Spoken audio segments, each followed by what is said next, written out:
Alright guys, mowing hay, June 22nd.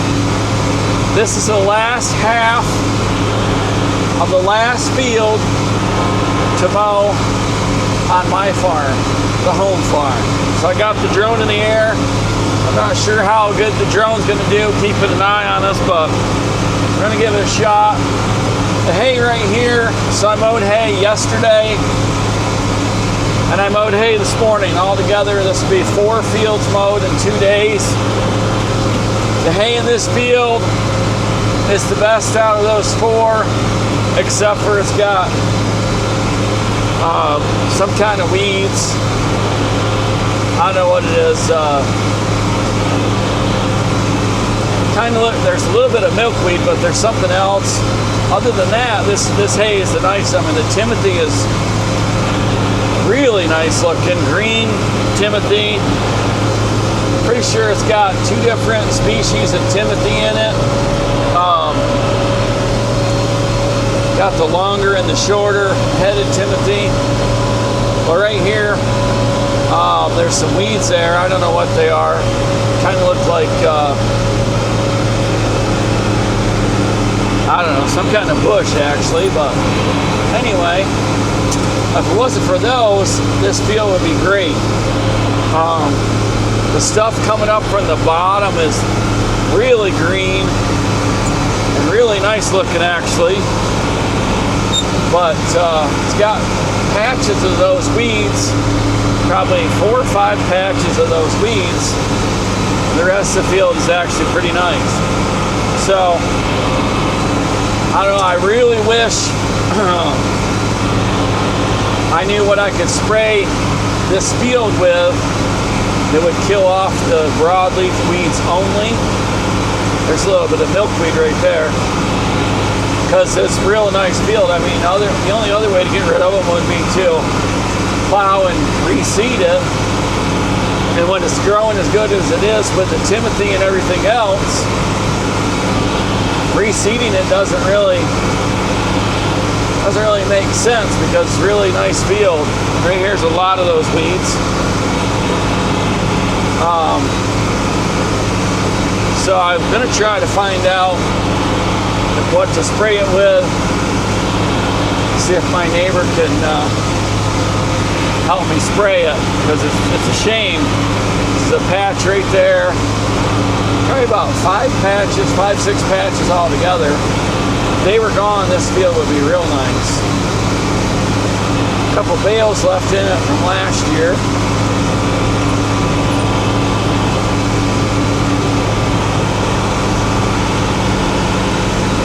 You know, it's a little bit of a side hill. I've never square baled this field, but if it was nicer, if it wasn't for the weeds, I would almost think about it. I mean, it's real nice. You can see up there, we're already mowed, you can tell how green it is. Real nice stuff. Try not to hit this bale. Pull the torque back, I guess. Forgot about the bales. There's 2 bales that are out in the hay. If I'd have would have remembered that sooner, I would have came over and moved them. There's probably about 3 or 4 more bales that are here, but they're down to the edge of the hedgerow. They're out of the way. I never moved the bales out of this field, and then I just started feeding them to the cows. And I forgot that there's 2 more, I guess. Well, I mean, the hay is tall. Timothy's real nice. The stuff that's coming up from the bottom is just thicker than thick. But I don't really see many weeds other than those plants. Those there look like milkweed. The other ones have like a smaller leaf. I'm not sure what it is. Got the app on my phone that can do that picture this. It works pretty good, like 90% of the time. Real young plants. It doesn't like to identify real young plants. Like I have sunflowers growing, and if you take a picture of them and ask it it says there's some kind of, I forget what it said. It said two different things. Neither one of them was sunflower, but they're young sunflowers, so they're small leaves and everything. Whereas if it was adult, it would probably be better. I know the same thing with trees. I'll use it sometimes for trees. Sometimes, like a younger species of one tree, the bark kind of looks like the, you can do it with the bark, looks like the young bark of another tree. You know, trees is kind of hard to take a picture of the leaves when they're way up in the air, you know. So you can do the bark, but I have had it tell me the wrong tree based on the bark because some young trees look alike, you know. Especially like poplar.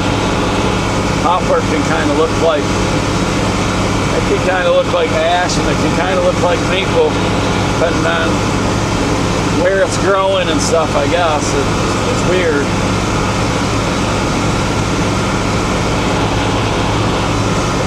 I'm guessing the drone probably lost me. I don't see it. Oh, there it is. Maybe it's following me. It's looking this way. So I just have it up. I put it on point of interest. That at least keeps it away from the trees. Whether or not it can see all the way, see the tractor all the way across the field or not, I don't know. So it might end up that I just edit the video of the drone when the tractor's under the drone. It's no big deal. But I was trying to figure out how to get this field done. I'm gonna tag that bale.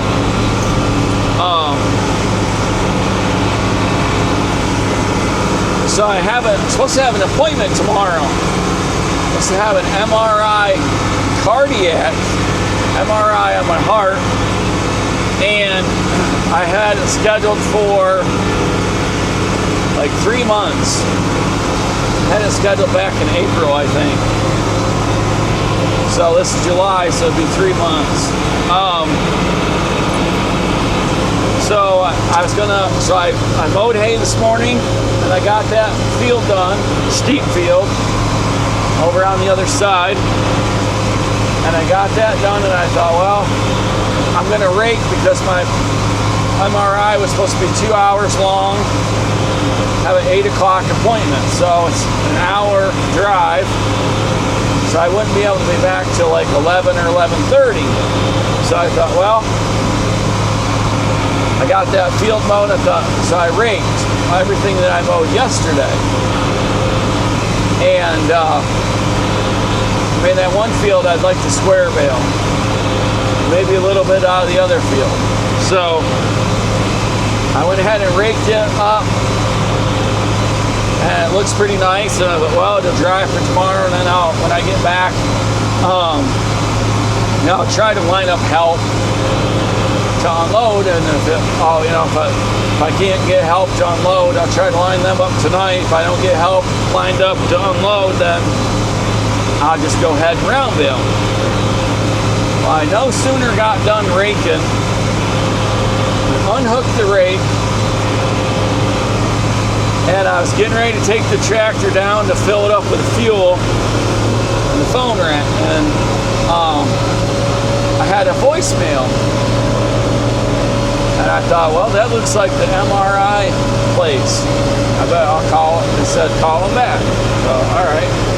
I thought it was just going to be like appointment reminder, but it said call them. So I call them.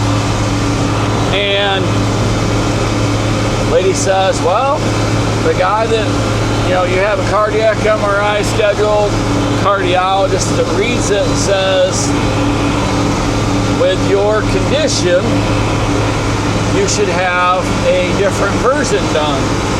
And unfortunately, we don't do that version at our hospital. So you need to have it rescheduled at a different hospital. She said there's like 3 or 4 choices. Call your regular call your cardiologist's office and they'll help you reschedule. So I look at my voicemail, I got a call from them too, so I call them back. And I said, yep, go ahead, reschedule it. And I was hoping for a Thursday or Friday before school started, and I got, they only do them on Wednesdays at 8 o'clock in the morning. And that's in Erie, which is about a 3-hour drive. Maybe a little over 3 hours. And it's September 3rd, and that's after we're already back in school. So it'll be the second week in school, so it's 2 days after Labor Day. Labor Day's early this year. So then I got over here at Mowing, I got another call from the cardiologist's office, said, hey, we forgot we had you scheduled for a follow-up for after your MRI. Do you want to go ahead and move that appointment too? Yes, I do. So I had already started mowing, so this hay could possibly be ready to be baled tomorrow if I can get it raked,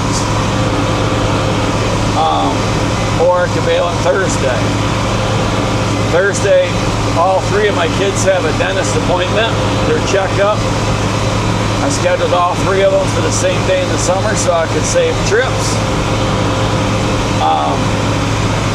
And I scheduled it, I think, a year ago. And just happens to be that it's going to be one of the hottest days of summer. And it's the 4th. It'll be the 4th day in a row. If the forecast holds, it'll be the 4th day in a row without any rain. The only 4-day window we've had to do hay all summer. But should be able to get their appointments, and their checkups are probably half an hour, 45 minutes a piece. Then I can scoot back here and break this hay up and round bale it. And Lainey has a birthday party, so I have to go to the birthday party. And Friday right now, the weather for Friday is kind of up in the air. I think it's saying 40. Last time I checked, I think it was 40% chance of rain, which is like an afternoon. There goes a little tiny font. Afternoon thunderstorm. So that may or may not hit us. But originally I thought the dentist appointment was Friday, but they called and I had the day wrong, I guess. So there's a chance we're going to be done with all the hay here at the home farm this week. That's pretty exciting.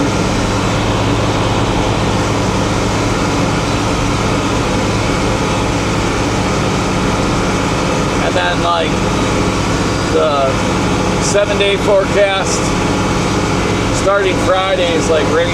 It's like 50-60% chance of rain every day for like 7 days. So that, I mean, this is July, so it could go either way, you know.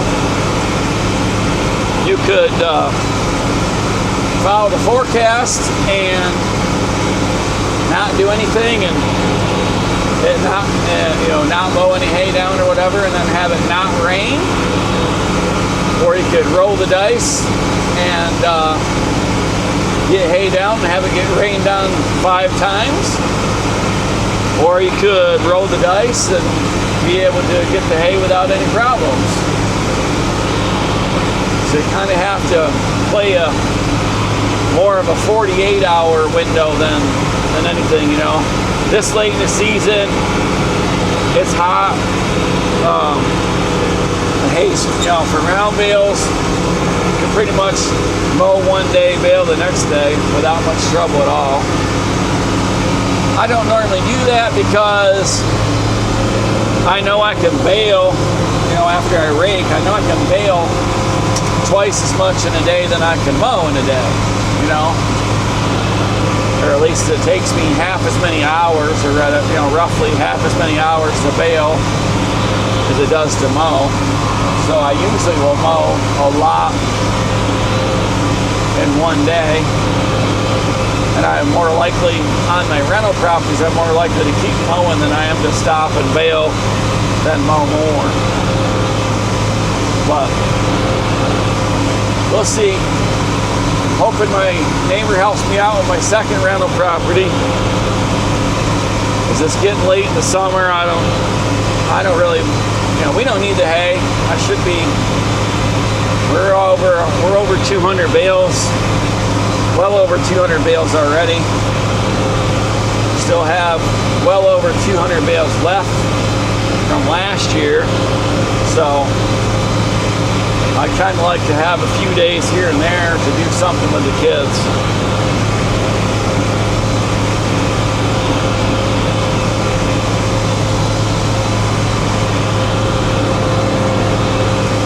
Drone has not moved, so it might have completed its mission. It might just be sitting there.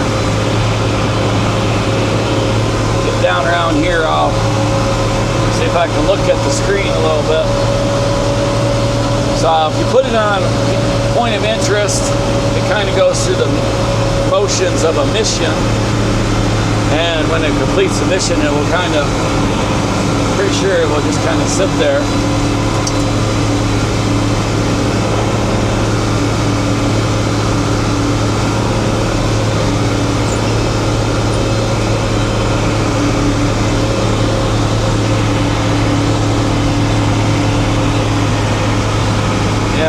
It's looking this way, but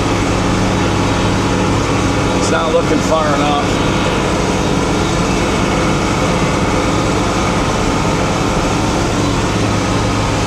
We'll see if we can,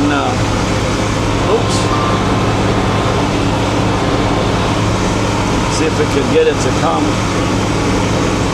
stop here for a second. So bumpy. See if we can get the drone to move out here.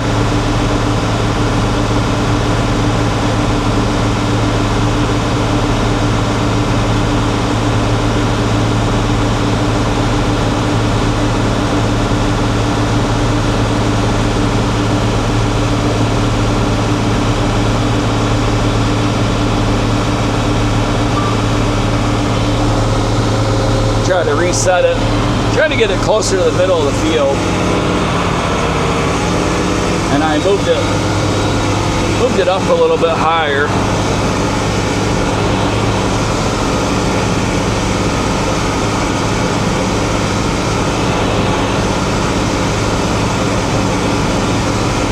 The big patch of those weeds. Now those look like milkweed.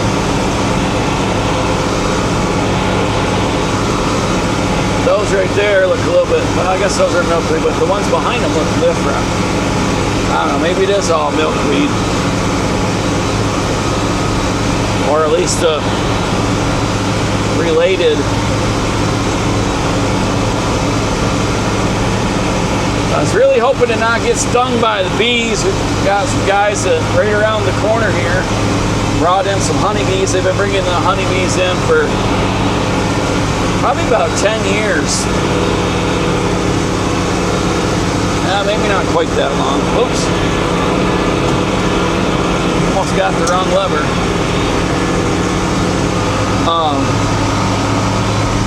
7 or 8 years at least. And I'm not sure when they brought them in, but they brought them in within the last couple nights. And usually when they bring them in there, they get a little mad for a while when they've been moved and, you know, kind of handled a little bit. But I haven't seen any. I was hoping, I got the windows open. I was hoping that they didn't fly in here, get in the cab, and then I'd get stung multiple times, you know. But looks like they have about, I don't think they have quite as many as half of what they probably will end up with. forget how many bees they bring. It's like it's in the billions. They bring right to our farm. They put them at other farms in the area. Doing the goldenrod. There's the fawn going right up. He's just a little guy going right up the edge of the line here. But ours, they put over there. It's a pretty good area. Probably like, it's probably at least 100 feet by 100 feet square. And each hive has so many bees or whatever. I think I asked them one time and they said that there was billions of them. So it's kind of cool. They move them all over the country. They go up north to Maine for apples. They go out west to help almond trees, I think it is. They go down to Florida for oranges, Georgia for peaches, and then they come here for goldenrod. So the guy that owns them is based out of Jersey Shore, which is like an hour away. And they move them all over the country. And they usually, if they mess with them, they do it at night. They bring them out at,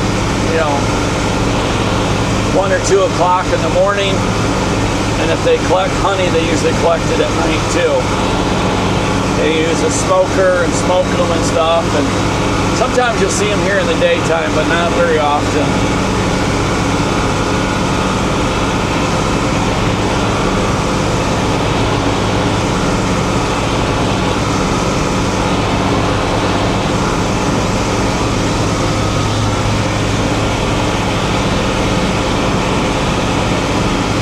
There's a fawn right there.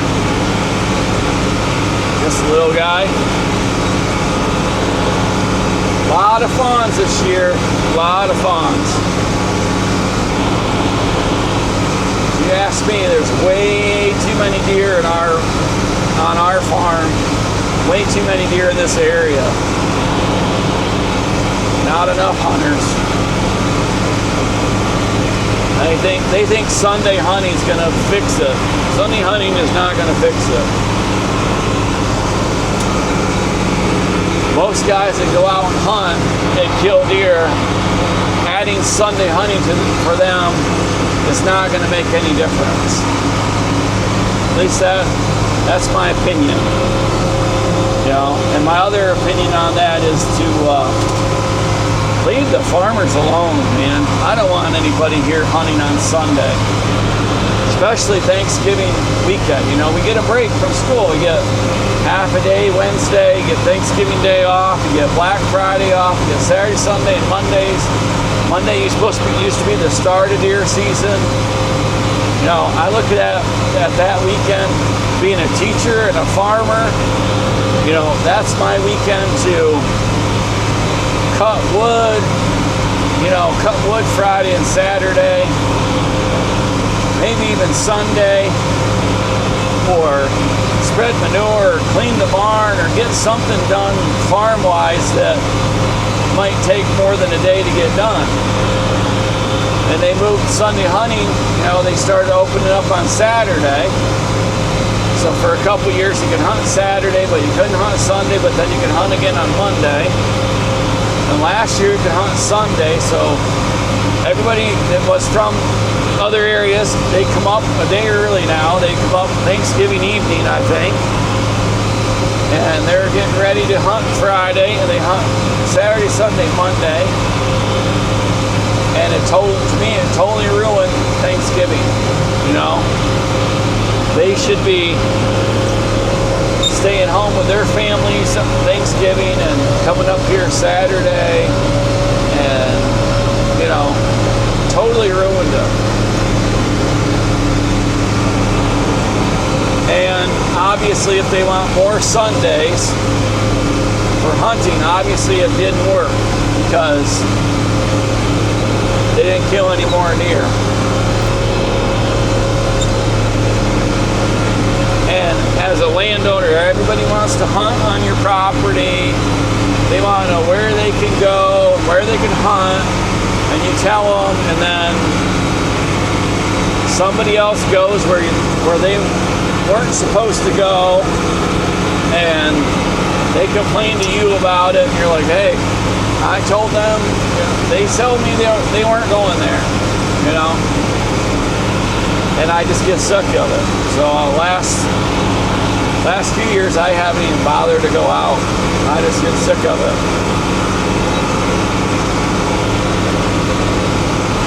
Don't want to, piece of sap line. I don't want to deal with it. I don't want to listen to them. You know, I would like to go out and hunt archery and do my thing archery hunting, and I don't want to be bothered other than that.